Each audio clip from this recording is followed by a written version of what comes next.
महोदय, हम सभी इस बात के शिकार हो जाते हैं कि अपने दलगत स्वार्थ में आकर गलत काम कर बैठते हैं।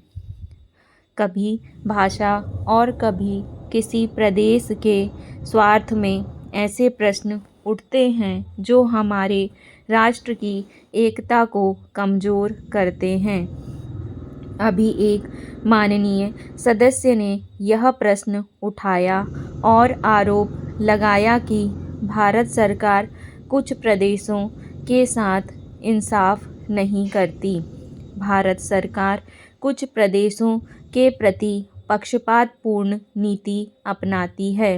यही मनोवृत्ति है जिसमें एक प्रदेश को दूसरे प्रदेश के विरुद्ध भड़काया जाता है, एक जाति को दूसरी जाति के विरुद्ध खड़ा किया जाता है, एक धर्म को दूसरे धर्म के विरुद्ध खड़ा किया जाता है और एक भाषा और दूसरी भाषा वालों के बीच में भड़काव पैदा करके लड़ाई पैदा की जाती है। यही मनोवृत्ति है जिसको हमारे विरोधी दल के बहुत से लोग भड़काकर पैदा करते हैं।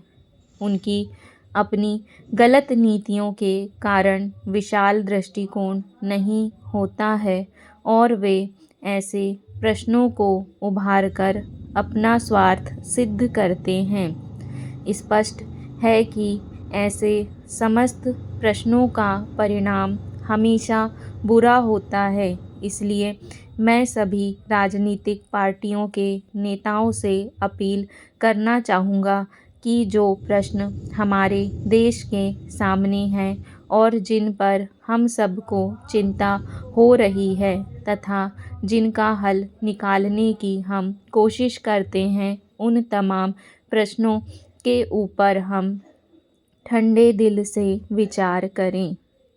श्री वाजपेयी जी ने एक अच्छी बात कही। उन्होंने कहा कि इन प्रश्नों का हल सड़कों पर नहीं होगा। मैं भी उनसे इस बात में सहमत हूँ कि इन प्रश्नों का हल प्रजातांत्रिक ढंग से ढूंढने का प्रयत्न करना चाहिए। हमें इनका हल प्रजातांत्रिक व्यवस्था के अंदर करना होगा। सड़कों के ऊपर इन प्रश्नों का हल नहीं हो सकता है। राजस्थान के अंदर जो अकाल पड़ा हुआ है और लोग मर रहे हैं, उसकी तरफ चिंता नहीं हो रही है। अब राजस्थान में जो संकट है और इस तरह के जो दूसरे प्रश्न हैं, उन पर हम लोग एक साथ बैठकर गंभीरता से विचार करें और उनका हल तलाश करें। खाली इस तरह से आरोप लगाने से और उपदेश देने से काम नहीं चलेगा। इस देश के अंदर बंगाल में बाढ़ से जनता पीड़ित हो रही थी और उसको अनाज, कपड़ा और जीवन की रोज़मर्रा की आवश्यक सामग्री भेजने की कोशिश हो रही थी।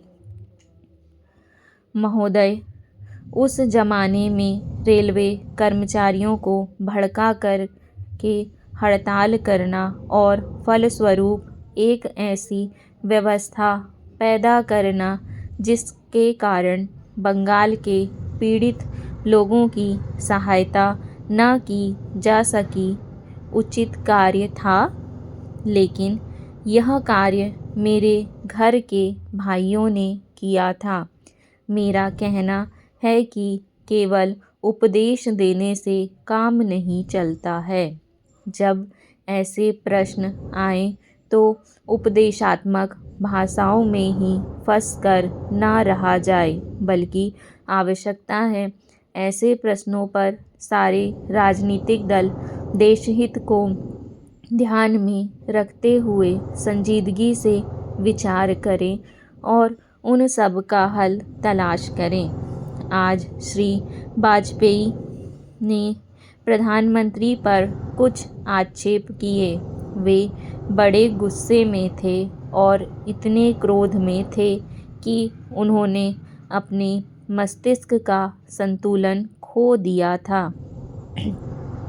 उन्होंने आरोप लगाया कि सरकारी कर्मचारियों के प्रयास से बड़ी बड़ी सभाएं की गईं।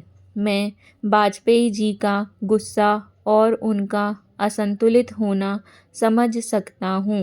उन्होंने यह भी कहा कि प्रधानमंत्री जी ने इन चुनावों के बीच अपने भाषण में जनमानस को ऊपर उठाने की कोशिश नहीं की, मूलभूत प्रश्नों को देश के सामने रखने की कोशिश नहीं की और आज जो राष्ट्रीय दिक्कतें और परेशानियां हैं उन पर जनता को शिक्षित करने की कोशिश नहीं की।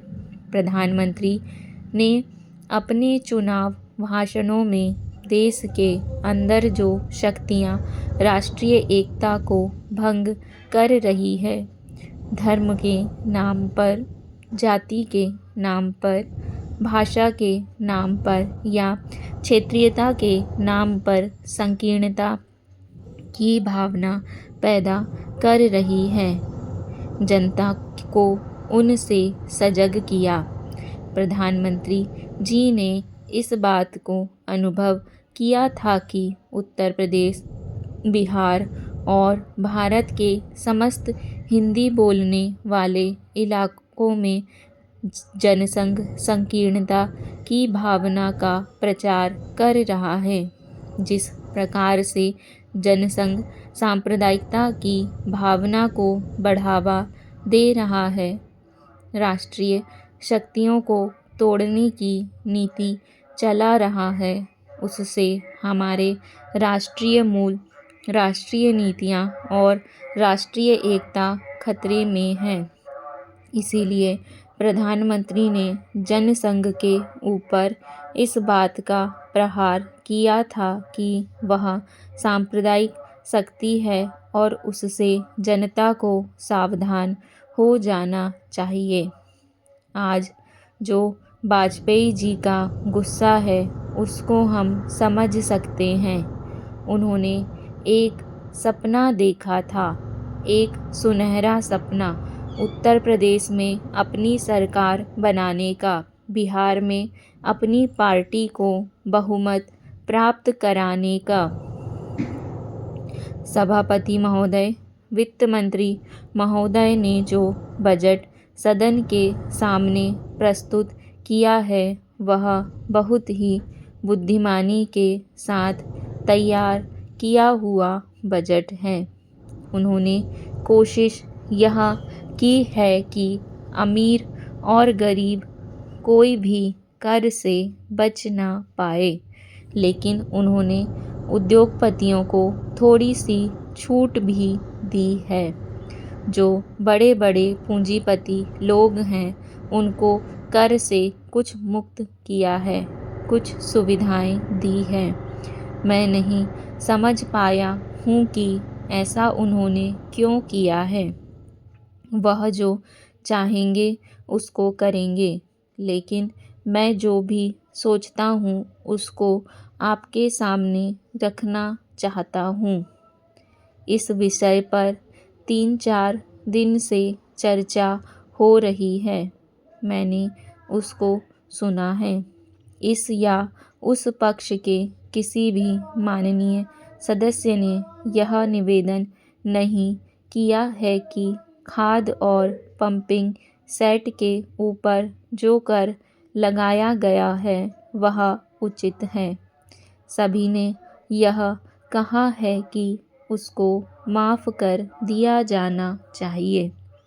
जब सारे सदन के लोग, सभी प्रतिनिधि एक आवाज़ से कहते हैं कि खाद और पंपिंग सेट के ऊपर कर ना लगाया जाए, तो मैं समझता हूँ कि उनको इस बात को मान लेना चाहिए।